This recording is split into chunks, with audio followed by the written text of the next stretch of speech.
Hello, everyone. Welcome to the Open Book Festival session titled Living in Crisis.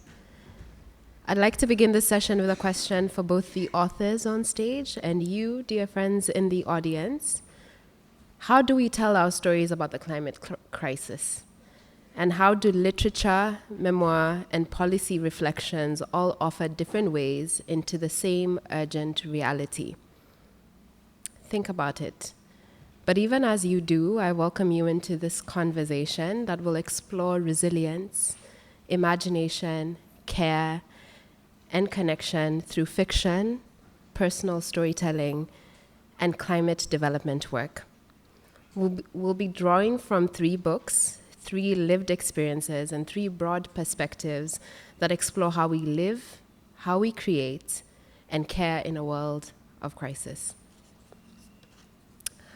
My name is Natalie Sifuma. I've been working in development communications for about 8 years. I'm also a writer of fiction and nonfiction, and I'm the founder of a Pan-African platform called Sisters in Climate. But this is not about me. This is about the 3 fantastic people joining me on stage. To my far left, I have Saliem Fakir, who is an expert in climate, geopolitics, and finance economics.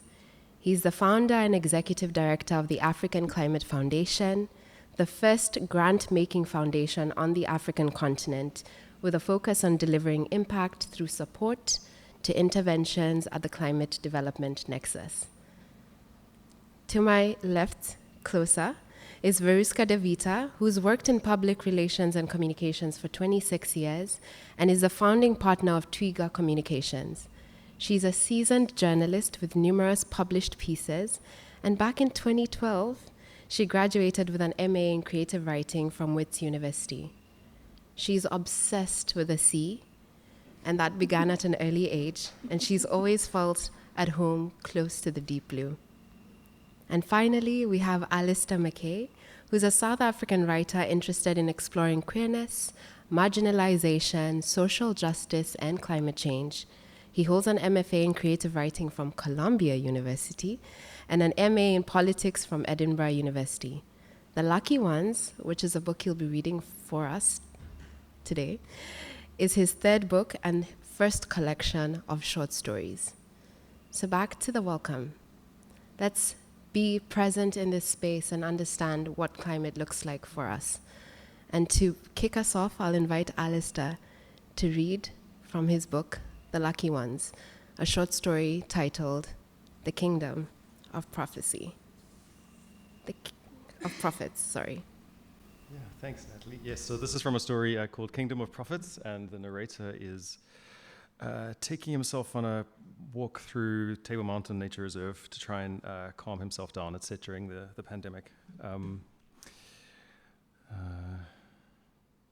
This is almost untouched wilderness up here, entirely indifferent to my presence. It's this indifference that I crave. I walk towards the reservoir. It's full again. The rains have been good this winter. The dark water laps at the top of the stone wall. It's the color of rooibos tea, a fynbos tincture. My eyes prickle at the sight of so much water. The drought has broken for now.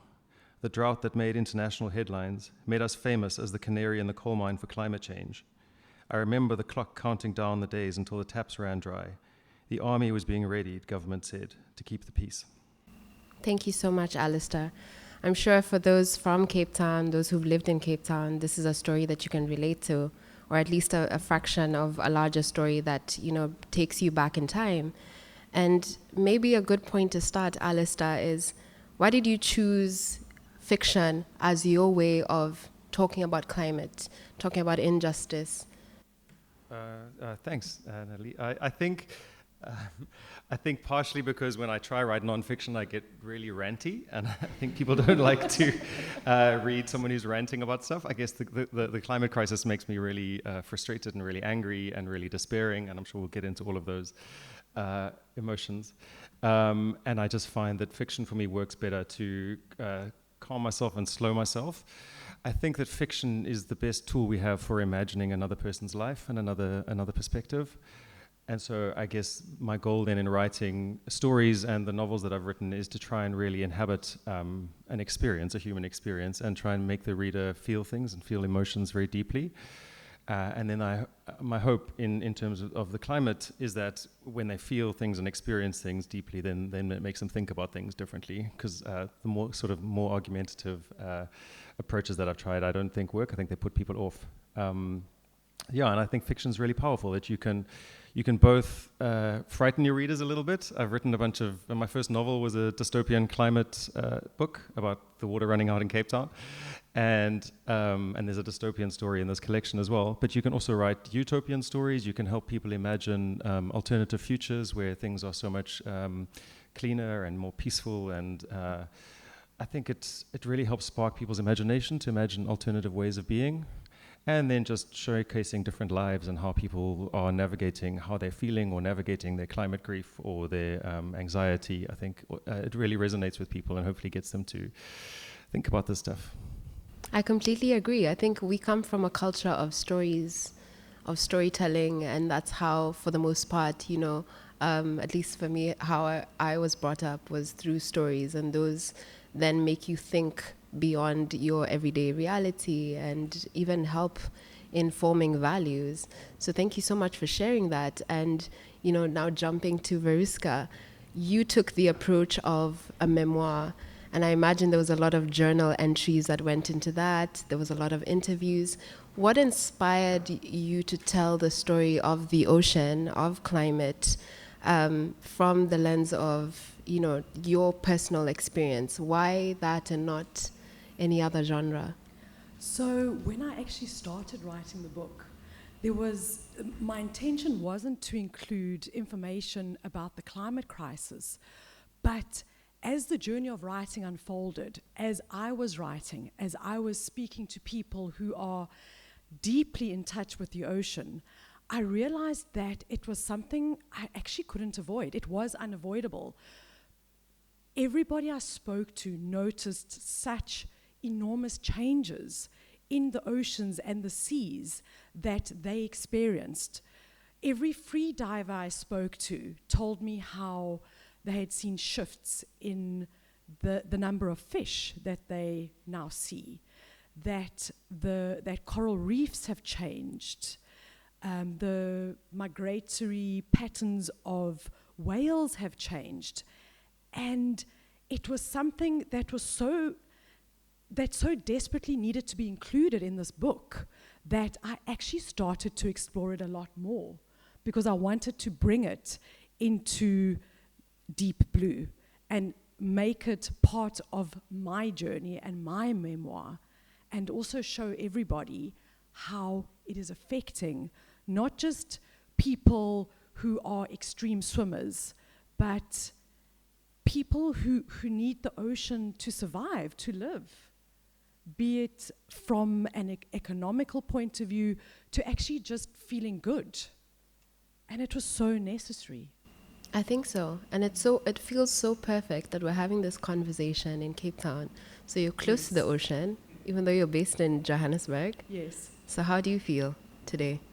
It feels amazing to be surrounded by two magnificent oceans. I live in Joburg because my family's there, my tribe is there. My husband and myself are always talking about, okay, so when are we going to move to the coast? But in the meantime, I get to South Africa's beautiful oceans as often as I can. And what actually happens for me in my own personal life is that because I don't get to see it every day like people in Cape Town do, it actually makes the heart grow fonder. I become even more in love with the ocean, and for me it's even more pertinent that I can bring stories to people to share my love for the ocean, other people's love for the ocean, and also through that to inspire people to not just celebrate this beautiful aquatic environment that makes up most of this planet we call Earth, but to actually protect it. And that for me is so deeply important, and it's a thread that runs through the whole book. It does, and such a beautiful book. I want to jump over to Salem briefly. You framed the crisis through story, but from a policy reflection perspective, where your book, which is also a fantastic guide, everyone, looks at risks and opportunities. You borrow from your tenure working decades long in development, but what inspired this particular, this design of this book? Sure. A lot of, when I set up the foundation, I was curious about the way in which the conception of climate issues takes place on the continent. And you find that a lot of the climate debate is not something that often reflects the reality of Africa and the voice of Africans. I would go as far as saying that a lot of the narratives are not even African. And I think when we set up the foundation, we wanted to change that and really invest in agency in the continent. I think, without going into all the technicalities of the book, a lot of what I see is about human organization, and particularly how people what beliefs they have about their own reality, and the beliefs we have about the future. I'm not a person that is drawn into a sort of orientation of negativity, so I always see things in a very positive way. And the reason for that is wherever I go on the continent, I just see amazing people doing stuff without the help of the state. I think we don't even have international help anymore because ODA, Overseas Development Assistance, has been cut. In fact, I read a book once where somebody said the best thing the Romans did is to leave Europe alone. I think the best thing that people could do is leave us alone to figure out our own way of actually solving these issues. And I think the issues boil down to a complexity of the way Africans organize around governance, how they organize around economic development, and how they embrace the climate risk as part of other risks that they are subject to. And what you find in a lot of what I talk about in the book is that I argue very strongly that you can't solve the climate problem with a single cause or one lens. You actually have to take a very integrated approach. You have to have beliefs about where economic development is going, the value of people, and how we turn the natural resources we have into other forms of endowment that gives us prospects that are better than we have now. And I see massive opportunities for that, even with a climate lens. And I think we can articulate that in a very hopeful way. We're going to have the youngest people after India. Actually, Africans are going to be the youngest population in the next century. They are wanting to do amazing things, and they're already doing amazing things. And we have to, my job is really to find ways in which we can improve electrification, we can improve digital access, we can enhance the urban economies, and that younger people are better integrated within Africa and also globally. I one day walked in Berlin and I saw a lot of young Africans at this hip tech place, and I asked somebody, what are they doing here? And I said, where are they from? And they said, they're from Rwanda, Kenya. I said, we should be doing this if we just improved electrification and digital access. So I'm not a negative person. I don't even have that in my blood. I want to argue in front of all of you that the promise is brilliant. We just have to organize ourselves better. Thank you. Absolutely. Thank you so much. So as you can see, we have 3 different genres, 3 different perspectives, but from it we can see that it's so important to find unique ways to talk about climate. But that brings me to the next question, and I'll start with you, Saliem. What does it mean to live in crisis? And even as we talk about hope, as we are hopeful people that we can make change, that change starts with us, do we first need to also accept the fact that there is a crisis and there is urgency? There is a global crisis for sure. There's a global responsibility to address that crisis. At the moment, we're dealing with a very fragmented, fractured world. But as I think it's a Chinese proverb that says every crisis must be turned into an opportunity. So I do think there's a massive realignment happening across the sphere, both in international relations, the way people are aligning around economic interests, trade. And I think at the moment we have the Africa Climate Summit, which is being hosted by the Ethiopian government. We need to understand in a very real way the implications of the crisis, but we also need to understand in moments of crisis, there are ways of actually fixing things. There might be actually a crisis often induces people into actions that they've delayed. And I think those are things we should trigger. And we work in 10 countries. That's what we're trying to work on. We're not interested in just telling negative stories. It's actually about how do we, people are fixing roads in South Africa. In Joburg, I'm sure you want to talk about that. People are fixing many things without the help of big powers and political heads. So there's a lot we can do by mobilizing, even with limited resources. And I think that will go a long way in changing the landscape of how we organize and how we bring hope through realism, even in the moments of crisis. Even in moments of crisis. I agree. But I do want to shift gears now to Alistair briefly. In one of your short stories, which is titled Young People Problems, you take on a dystopian lens where we have not done anything about climate and now we are in the future and stuff's real or scary. What was the thinking about, that particular narrative? And was it from a place of, okay, we're living in a crisis and no one's doing anything? Or have we are aware that we're in a crisis and now activism has taken a different turn and now it's almost like closing a circle on a problem, but not really? First, I need to get some pointers from you on how not to be negative, because I do get, I get very overwhelmed. You wrote about the drought, so there was a success story. I often feel very, as I said, frustrated and very negative and very scared for not enough being done. And so with this story, it was quite satisfying to write. I kind of extrapolated my rage into the future.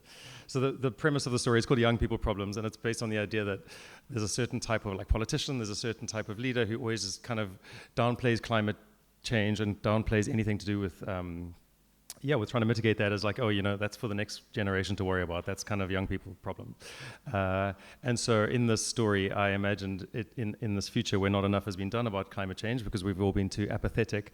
The young people have seized control in kind of like a global coup, and that everybody older than 35 is not allowed to be in positions of leadership. It was an enjoyable story to write, to let out some of my feelings, because they exact revenge in quite brutal ways on some of the heads of oil companies and presidents who that's still needed. So there was just a little bit of revenge fantasy going on in there in my head about all the people who kind of hinder progress and hinder our ability to deal with the climate crisis. And so the young people exact revenge, and then the story follows from there. I won't say how it resolves, but it was very enjoyable and very much starting from the premise that we are in a crisis and not enough people acknowledge this crisis. I still feel like it's almost considered niche by some people, or this. That's not really an important thing. That's not meat and bread issue, but it's a justice issue and it's going to affect everybody. Trying to draw attention to that through stories is, I think, what I'm trying to contribute there. Yeah.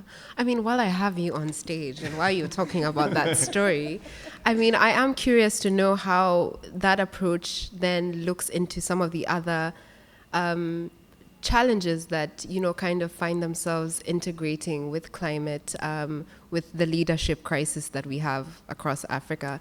But then there's also, you know, capitalism, inequality, elements. In taking that approach of revenge, Just in the one story. The whole book's not advocating for revenge, no, by the way. fantastic collection of short stories. I think that's the one that left me like, okay, is there hope? There is hope. But when you think about those other, you know, sort of subsequent challenges, what was the thought in bringing that out in that collection, that particular story or other stories that are in the book? In terms of how it sort of intersects with kind of other power systems, yeah. So I think, I think the climate crisis is a result of capitalism, obviously. I read this amazing book by Amitav Ghosh called The Nutmeg's Curse. I don't know if anyone's ever read that. And it basically argues that all of this started with European expansion across the world, and how those early European settlers tried, I mean, on top of all the human atrocities, they also started terraforming, you know, which is almost like a sci-fi concept of how we can terraform Mars. But that's what Europeans did. They tried to drain all the swamps. They tried to plant trees to dry up all the riverbeds. They tried to make everywhere like Europe so that they could turn it into, I guess, farmland or productive land. And in a weird way, I almost find it comforting that this crisis has been going on so much longer than we tend to acknowledge, because I think there have been limited, but there's been some successes in decolonization. And so I think there's a whole kind of global paradigm that needs to shift, and I think it relates to all sorts of power structures. So that, like, a lot of the characters in my stories are queer people, and I think that, or like just generally marginalized people, and I think that's also how climate stuff tends to play out, right? It's not the people who are causing it that are suffering the worst effects of it. Sorry, I don't know if that was a very coherent answer. But. Yeah, we understand, right? Veruska, over to you. Your book is very interesting in that you start with the story of your parents, Yes, I do. and how their relationship, being within proximity to the ocean, and kind of how that comes about and finds its way to you. When we think about the ocean, so beautiful, vast, but then at some point in your book, you also lose your wedding ring. I do. Well, it was my husband who lost his wedding ring. Your husband loses his wedding ring in the ocean. So when we think about the ocean, this vast, beautiful element that we should protect, but then also small, little inconveniences like that, how do we, you know, also strike that balance where, you know, we think about this body of water that's existed for billions of years, as you mentioned as well, but then also be okay with just some of these frustrating elements of nature or of accidents that happen around nature? So when my husband lost his wedding band, we had been married for maybe a month, and we were in Mozambique, and I'd said to him, you know what, leave it at home. It's like, you know, the water's slippery. We're going to be like on and off boats. We're going to be looking for dolphins and snorkeling. We're going to be like this, like in the middle of the Indian Ocean practically. Like, just leave it at home. And he was like, no, I want it on my body. I was like, okay. And we were on this rubber dinghy. We were looking for dolphins. I just wanted to see a whale shark because it was my birthday, and my wishes always come true on my birthday. And as the skipper went like this, which is a sign for whale shark, I quickly put my fins on and got ready to launch myself into the water. And so was my husband. And then all of a sudden, his ring slipped off, and both of us just watched it go down. And we couldn't retrieve it. Needless to say, I still jumped into the water, and I swam with this absolutely magnificent juvenile whale shark. I got so close to it that I had to get out of its way because of the way it was moving its tail. But for me, it was so beautiful to swim alongside it and watch its prodigal sons underneath it. And it stayed with us for a while. And yes, it was frustrating that my husband lost his ring, but I got to swim with a whale shark, like so close and for so long that it was such a gift. So I don't find it frustrating at all. It wasn't a loss. It wasn't a loss. No, it wasn't a loss at all. Yeah. And for me, like I know that all of us, humans, are so connected to nature, even though we have emancipated ourselves from nature to the point that, you know, the climate crisis, like, is it real? Like, is it really happening? Do we need to worry? It's a mentality of being separate from nature where we're not. We need nature. We live on planet Earth. We walk and swim on planet Earth. We eat from the earth. And it's an equilibrating system. So what happens here is going to affect something over there. If we add something here, we need to subtract something else. And because I started to develop such climate anxiety, which I'm sure my panelists and yourself also share, and probably a lot of members in this audience, of like, oh my word, like, what are we going to do about this? Like, the earth is overrun with plastic pollution. It doesn't biodegrade, it just breaks down. There's just stuff being pumped into our aquatic environments from everybody, and you almost feel paralyzed. But there's no need to. I was chatting to a paleoceanographer called Robin Granger. She is from Cape Town. She's a wonderful Cape Townian. And she helped me understand that planet Earth will actually carry on. And that just gave me such relief. So the Earth is always going through cycles. It goes through a glacial and into an interglacial cycle. We are actually entering an interglacial cycle at the moment. And what the climate activists and the researchers and people who work very closely with the climate crisis are worried about is that we are entering this interglacial period far too quickly. It's too hot, the ice is melting too quickly, and it's affecting all creatures on Earth, humans included. So Robin too is worried about the climate crisis, about the pollution. But she said, at the end of the day, Earth always survives. And I think if we just hang on to that hope while still doing our bit, and we need to do a lot of our bit for future generations, it's just good and soothing to keep in mind that things will carry on. It's not all doom and gloom. And in our short human lives, which are short compared to how long the Earth has been around, we can have a huge impact on the climate crisis for the better. And I hold that close to my heart. I love that because it shows that you have hope alive, and it shows, yes. And it even shows in the book. But I do want to go back to something that you mentioned, which was swimming with a whale.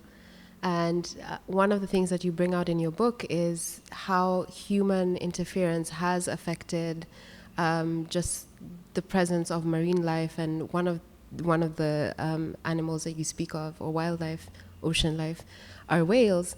Do you want to maybe tell us a bit more about that, just so that we can, because we are close to the ocean Absolutely. right now. So just to paint that picture and make us see also how we can make the necessary steps in our everyday in how we speak about the ocean. So I had the privilege of speaking to Matthew Germeshuizen, and he actually watches the migratory patterns of southern right whales. The very first time he went out on a boat with the tagger to actually find a whale, he was so curious, scared, surprised, because they literally stopped the boat right on top of this enormous whale. I mean, you can imagine. And in his mind, he's going, this whale can actually just swim up and tap the boat right over at any given moment. And instead, this beautiful female southern right whale literally just stayed underneath the boat, watching them. She was curious. The tagger, who is very experienced in doing this, actually fired a tag into her, which doesn't harm them, because I asked him about that too. I was quite worried about these whales. And with this tag, they can actually follow these whales for about 12 to 18 months, which is enough time to see where they actually go. And they swim thousands of kilometers. Like, I'm talking like 3,000 to 5,000 kilometers in the space of 12 months. And they usually follow a migratory pattern where they go, they feed, they mate, then they give birth, and then the migration starts again. And because the ice is melting, this is affecting the krill. They feed on krill. So in order to get their fill, they actually have to go and find it in other places. So their pattern is shifting. And because everything affects everything, so everything is systemic, it's a domino effect. It is going to affect a whole lot of other things. And one of the things quite close to home that is quite glaring in how the systems have shifted is the overfishing of sardines that happened in the 1960s and the 1970s off the coast of Namibia. So much of this fish was taken out of the ocean that it increased the jellyfish population enormously, to the point that it has created a new system. And another little fish called the goby fish has become quite prolific. And this fish actually lives in symbiosis with the jellyfish. So the goby fish actually hang out in the jellyfish's tentacles for protection, because they have a special slime on their skins that prevents them from getting stung. These fish also have the ability to hold their breath for like 12 hours. And in fact, as I was writing this, I was like, oh, these free divers would love to be a goby fish and hold their breath for like that long. But these fish are able to live on the ocean floor, feed off all the matter that's on the ocean floor, where there is very little oxygen, and stay there protected until nighttime. So what happened in the 1960s and 1970s has shifted this ecosystem, but then something new has emerged. Such a beautiful tale of the ocean. It is. It's so many treasures underneath the Yes. surface. Yes. Thank you so much. I do want to jump over to Saliem. Even based on what she's spoken about in as far as proximity to the ocean, close to home, the excerpt that Alistair was kind enough to read for us. When we think about the biases that could also come up, as somebody who has a background in science, but then you've gotten into development work, and even in your book you mention how people understand various things is determined by very many things, including, for instance, proximity to the ocean. So as somebody who's from Nairobi, which is a city that's landlocked, I'm not close to the ocean, and so I may not understand it as much as somebody who's been born and raised in Cape Town or in Mombasa, where the ocean is right there.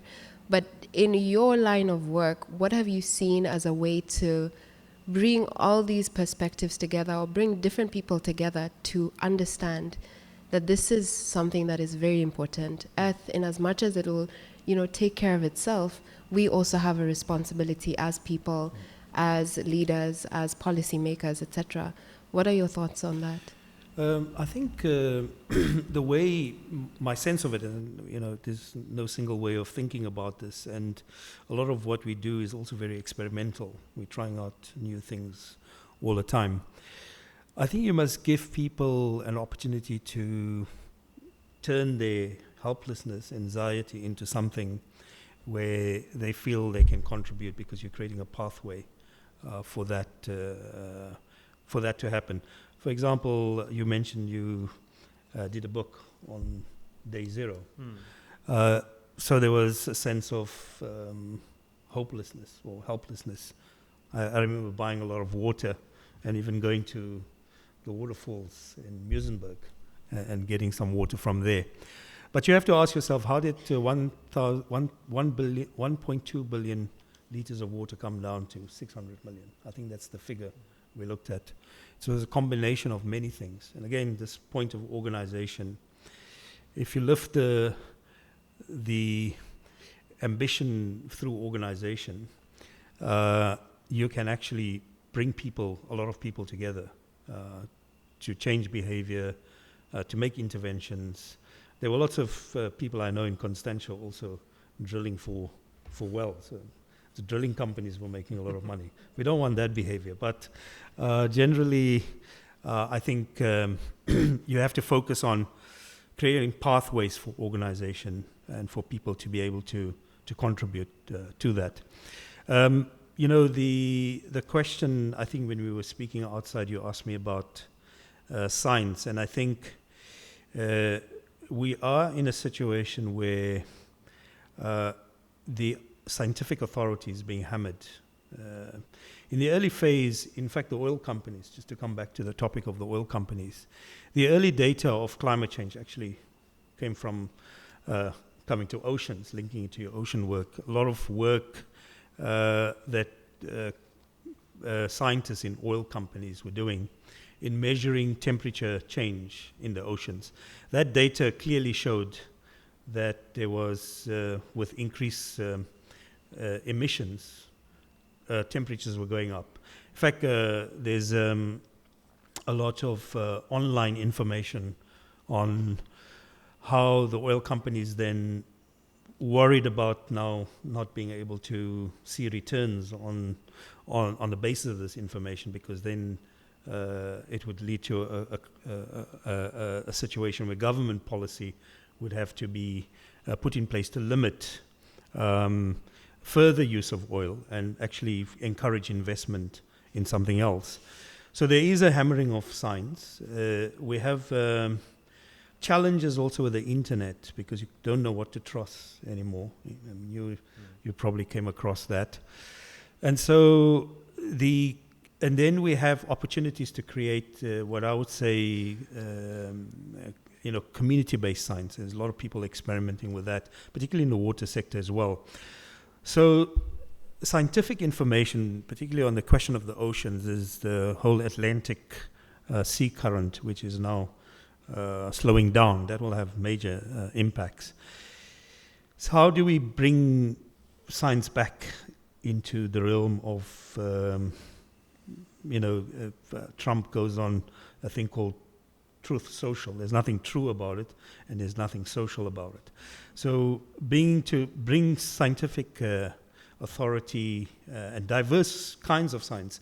What I like about your work is that you're talking to not just scientific institutions, you're talking about individuals that are engaging on these issues and being able to tap into their knowledge, and even local people tapping into their knowledge. You're right about individuals as well. I think there's some merit in us looking at that, because a lot of work around organizing, particularly in the farming sector, relies on farmers' knowledge, not just knowledge of institutions, just scientific bodies, but being able to bridge that divide between local and established, formalized science in a way that enables us to organize and to be able to use that knowledge to find ways to turn our anxiety and helplessness into action. Thank you so much, Saliem. Just want to bring this now to Alistair. As someone who releases, through writing, what gives you hope, even as you think about more stories around the environment or climate, or how we can come together? What gives you hope? My mental health is shaky at best. Is it the community around you? I think community is the answer, yeah. So I think hearing about more and more of these initiatives and collectives that are doing work. There's a newsletter that I follow called the Progress Playbook, which basically just reports on good news from across the world, like good climate news and initiatives that are taking place around the world. Which also, so there's like a structural thing here in terms of the fact that the climate movement has to take on the powers that be, which is quite hard. But there's also like just the dynamic of news is that often the good stories don't make it into the headlines because I guess news feeds on negativity. So it's trying to find those stories because there are plenty of them and there are a lot of people fighting back and a lot of amazing initiatives with the climate. So that gives me hope. And then maybe poetically, maybe tragically, like being in nature gives me hope. Like going for hikes on Table Mountain, going into Newlands Forest, just being surrounded by trees and hearing the birds. I think that's really, really important. And I think we do need to do this together. I don't think we can do it as individuals. We kind of need to come together. So seeing those communities take shape gives me hope. Yeah, and I think the first story excerpt that you read for us was set around the pandemic, and we all know how isolating that season was. I remember it very well.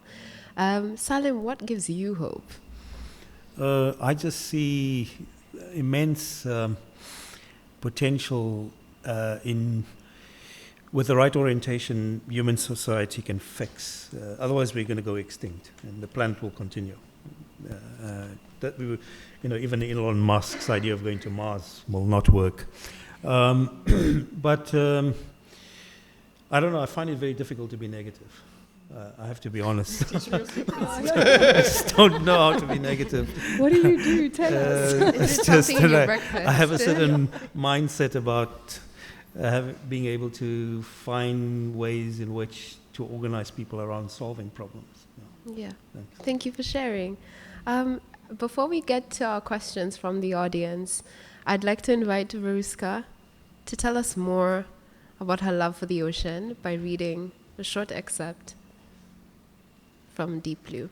Oh, I remembered my reading glasses this time. Yay! So the piece that I'm going to be reading to you today is from a chapter titled Inheriting the Ocean, which speaks to what we've been discussing here today of we need to keep planet Earth and the ocean beautiful, and we need to protect it for future generations. Being in nature affects our brain and how we experience life. Life feels different and we process things differently. Being underwater is like being in a science fiction world with creatures that are beautiful and super weird and colorful. The way we regulate and protect the ocean doesn't always allow for these complex relationships we have with it. The way we measure the ocean is often in the number of fish available, barrels of oil to be exploited, or the square kilometers protected. Thank you. And that doesn't just apply to the ocean. It applies to trees, applies to mountains, applies to rivers, etc. So I do want to now open up the floor for questions. Are there any questions for authors? So we'll take one there, a second one here, and then our third one here. Can't see the people. Will you please stand as you ask? Okay. Thank you so much. Thank you for your insights. My question is about how do we form the community that you're describing?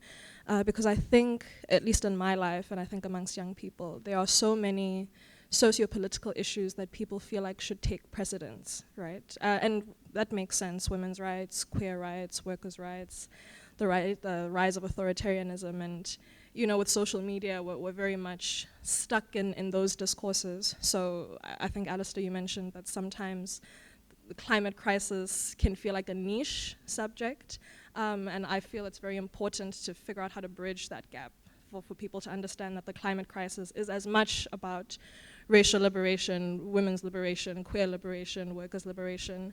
So I was wondering, do you have any ideas about how you might bridge that gap? Have you come up against that sort of resistance before?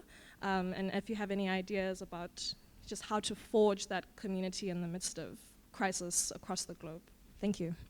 Yeah. Shall we take the next question and then? Okay. Hi.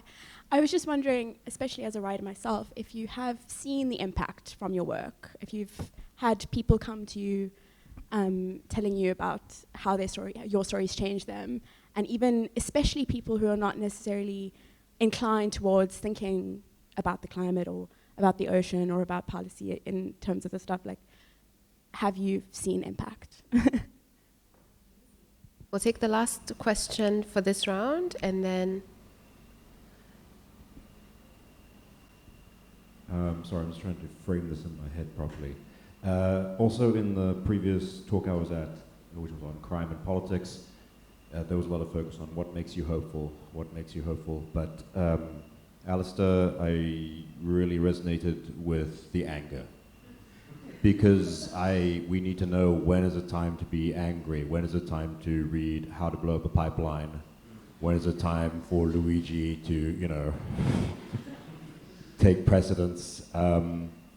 Is it this focus on hope because we're scared of eco-fascism, which I also am, as like another fear in this whole equation? That's my question. Thank you all. So I think we can kick off with Alistair, and then Saliem, and then Veruska. Sure. Okay. So let me try and remember them in order. So community is a tough one. I think I can tell you how important it is, and you know how important it is. But it is really hard. I think a lot of, especially modern capitalism, our devices that we're always on. Like a lot of it is almost designed to keep us isolated from one another, and we get fed algorithms that show us a view of the world that maybe no one else is even seeing. So I guess maybe just like trying to be offline as much as we can and trying to meet up with people in real life, like community events, maybe spaces like this where people can meet like-minded individuals that care about similar issues. I don't know if you guys have any other ideas about how to form community, because I think that's quite a big one. It is a big one, but I think it's also as simple as, like, for me, if I want to go and feel closer to the sea and feel like I can do something to protect the beach or protect the ocean, just go to your closest beach at 7 a.m. on a Saturday morning. I promise you there will be like-minded people on that beach. There will be people like picking up litter, marine biologists talking about something that they've just seen in a rock pool, and actually start like that. Like, to just riff off what you were just saying about how we are connected online but so disconnected. Like, just get into the real world. Mm-hmm. Put your phone away, get into the real world, and start talking to people. And join a beach cleanup. Go and find out about the beautiful nudibranches that are living in some of the tidal pools. Go to a full moon beach festival. Find a community that you can join, or even just form your own, even if it's a handful of you. Or call Veruska if you want company. Like, I can guide you, I promise you. I'm on numerous WhatsApp groups and communities who do this kind of thing. And you'll be amazed that once you start scratching the surface, how many communities you'll find. And you will find the ones that you feel very comfortable with. Like, I promise you. Thank you. I think I just want to talk about the issue of anger. I actually do believe that there are moments and timings where people ought to get angry. And the question for me is not so much about whether you have the right to be angry or not, is how you direct that anger. And that's very important, because if you don't get angry, people continue to commit acts of oppression or acts of victimization or suppression. So there are circumstances where anger is absolutely vital.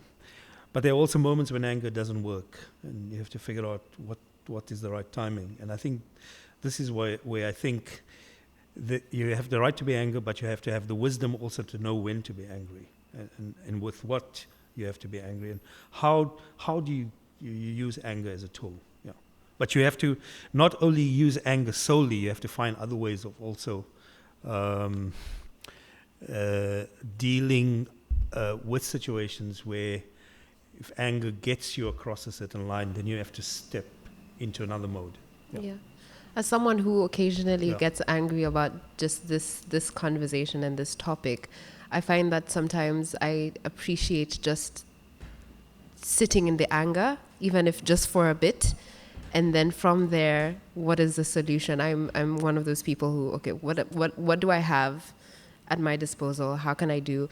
And one of the ways that I got into climate work was I was just so angry at the fact that Nairobi, the city I call home, was developing, but with no consideration for green spaces. And so first I sat in the anger, sat angry at the leadership of the country, of the county, and then I started writing about it. I started writing about jacaranda trees and how beautiful they are, but invasive, but how they've been around for so long. And that left, it left me feeling, okay, I've done something with what I have, which is a pen, paper, a laptop. And I think that even just goes to some of the, the question around even community. In writing that, there were people who came to me and said, I read that and I resonated with that. Can we talk some more about jacaranda trees, But yeah, there was also the question around impact on your work. Has anyone come up to you and said, yes? Well, the fact that we set up a foundation it's already having an impact. But obviously, having the foundation is not enough. We want to see real change on the ground. And that's a lot of harder work, because it's not just about bringing climate issues together, but it's also changing the political structure, the way the economies work. And those are long-term things, which you have to try to instigate and trigger. Yeah, me too. I mean, a similar experience to what you described, Natalie. I think people have come up to me at events and told me how much a story moved them and how much it made them think about climate change, for example, especially my first novel. I think it scared the hell out of a lot of people, which was part of the point, but it worked, so nailed it. And yeah, I think you said this, but it's true that's actually another way of forming community, because people then identify with something in your work and they resonate with it, and then they can approach you and you can strike up a relationship about things that you care about. And I think one of the things also, to the point about fiction writing, is that you can kind of smuggle issues into the stories, because like some people would be like, oh, I don't want to read about climate change, but then if it comes as a surprise in the story, then they're hooked, they're rooting for the characters, and now they care about what's happening to them. So I think writing can be really, really powerful from that point of view, to like hook people and get them to care about these issues. From my side, people have come up to me saying, you've just reminded me how much I love swimming and how much I love the sea. And that for me is brilliant. I'm like, okay, like tick. And the other thing is people who come up to me and go like, I am so scared of water. I'm so scared of the ocean. I'm so scared of drowning. I'm so scared of sharks. But hearing you or reading your book has made me look at it very differently. And that for me is fantastic, because if you love something, if you enjoy being in a certain environment, I hope you'll want to protect it more. I do have to say that your book has inspired me to put my head underwater in the ocean, so I'm not going to just be paddling around anymore. You can even wear snorkel and and goggles. You'll be fine. I'll just leave my jewelry in the house, yeah? Just take off all your jewelry. Okay. Leave it in the house. Noted for future. Ladies and gentlemen, that brings us to the end of our session. Please join me in thanking our amazing authors.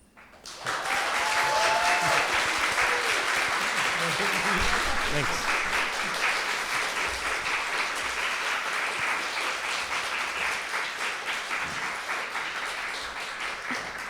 And please remember to purchase their books.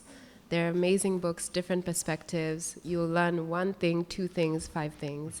Thank you so much. Enjoy the rest of your time at the festival. Thank you to you. Thank you, Nancy.